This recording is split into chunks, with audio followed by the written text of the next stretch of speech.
Welcome back to Primetime Sports Sunday. Sterling bowling efforts from Kemar Roach and Kyle Mears have left the West Indies requiring 324 runs to win the second and final test against South Africa at the Darren Sammy ground in St. Lucia.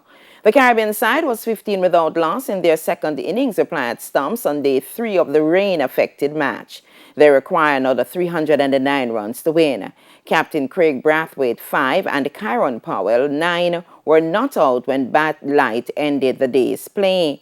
Earlier, the start of the day's play and South Africa's second innings was delayed by a wet ground until after lunch. The South Africans eventually recovered from 73 for 7 to post 174 all out.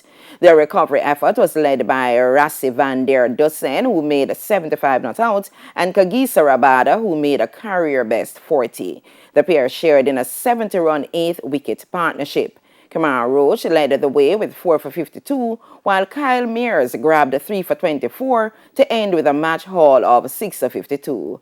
Jason Holder, Jaden Seals, and Brathwaite took a wicket each for the Windies. Scores in the match again: South Africa 298 and 174, the West Indies 149 and 15 without loss.